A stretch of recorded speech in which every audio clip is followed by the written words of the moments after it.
Okay? So first of all, I want on the front side, side A, I want to talk about number 5 and number 16.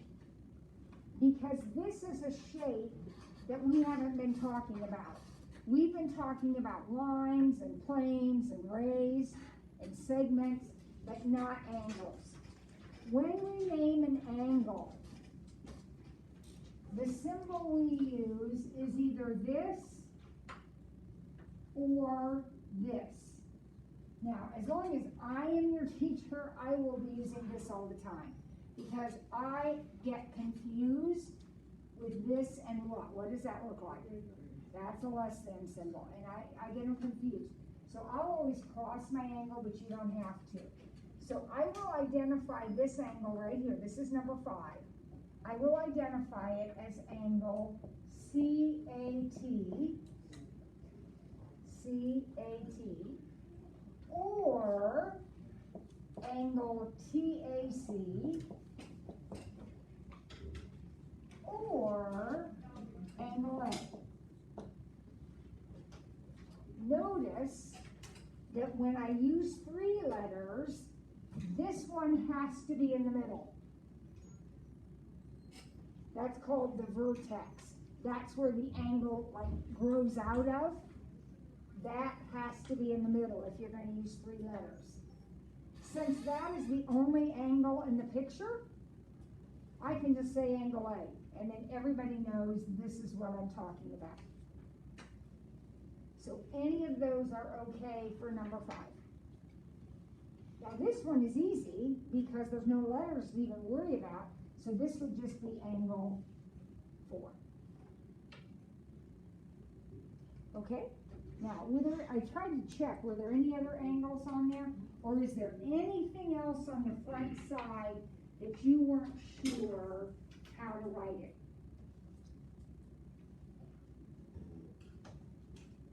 So what did you say for 18?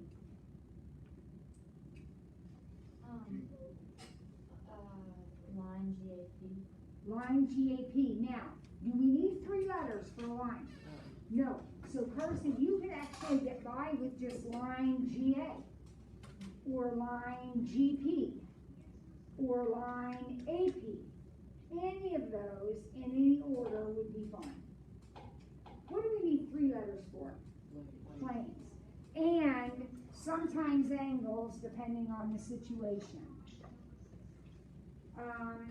Okay, what did you put down for 14? Bryson? 14. Array KJ. Yep, perfect. So you wrote KJ and put a ray symbol over the top of it. Beautiful. Are there any others we need to talk about on this front page, guys? Okay, let's go to the back side then.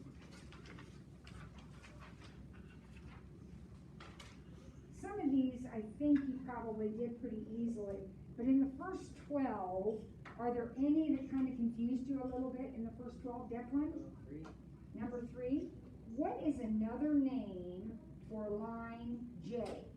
J is the line, see how it's labeled down there below? J is the line that's going up and down. So are there 2 points on that line, Declan? Actually, I just noticed the D, yeah. So it would be AD. Would be another name, or DA.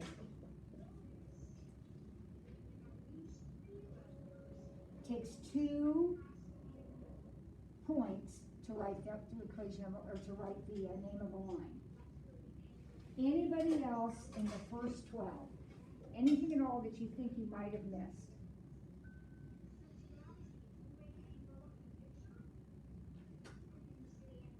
Name a pair of opposite rays, number 12. What did you write? Yes, ma'am. DC and DF. DC and DF, perfect. DC and DF, beautifully done, beautifully done. All right, let's look at the true and false. When 2 planes intersect, 2 lines are formed. No, how many lines are formed? 1. 1, that's a false. 1 line is formed. If 2 lines intersect, only one plane contains both of the lines. That is true.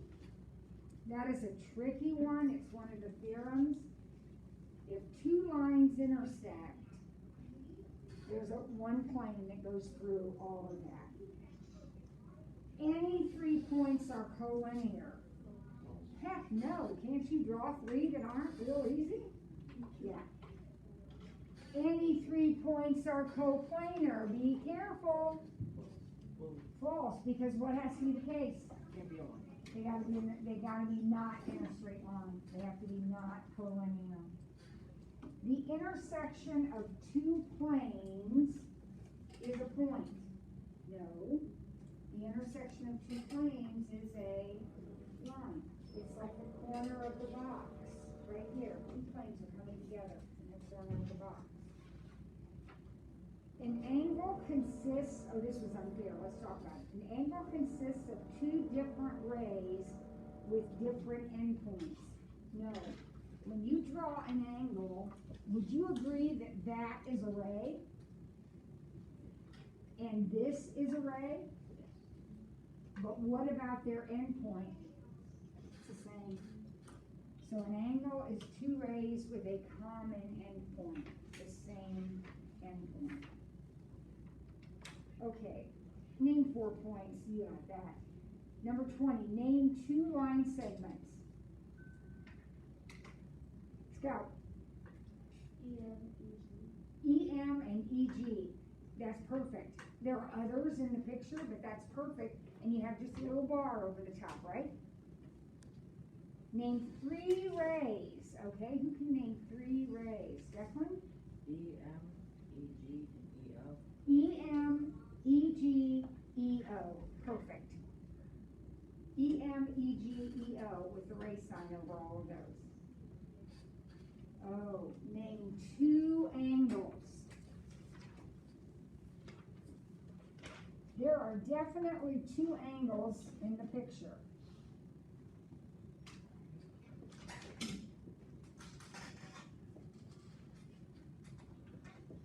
Anybody want to take a guess? 2 angles. Eric.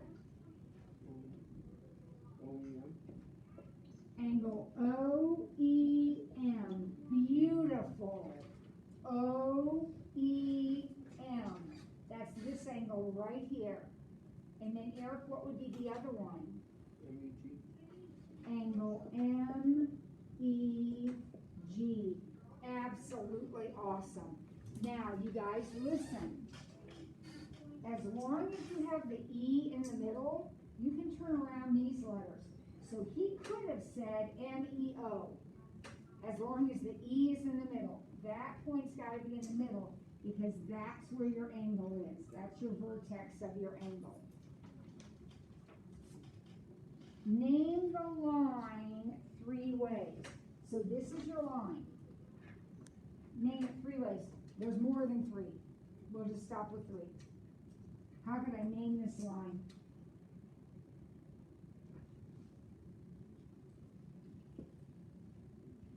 Guys, I'm not that boring. You can't be asleep already. Patrick? Line GEO. Actually, let's just say GO. How many letters does it take to make a line? 2. So 3 is overkill. We don't have 3. So GO would be the line. What's another way, Alec? GE. GE would be another one. Perfect. What's another one? DJ? OE. OE would be another one. Beautiful. Now, could these letters all be turned around? Yeah. So there's 3 of them. When you have a line, guys, any 2 points on that line can name it. Nothing's, don't have to be in the ends. Nothing special. Any 2 points on there will name it. Okay? All right, let me check the time. And you know what? I think this is a good break time. So no more questions about homework, right? Okay. So we're going to go ahead and break for lunch. I am going to Zoom with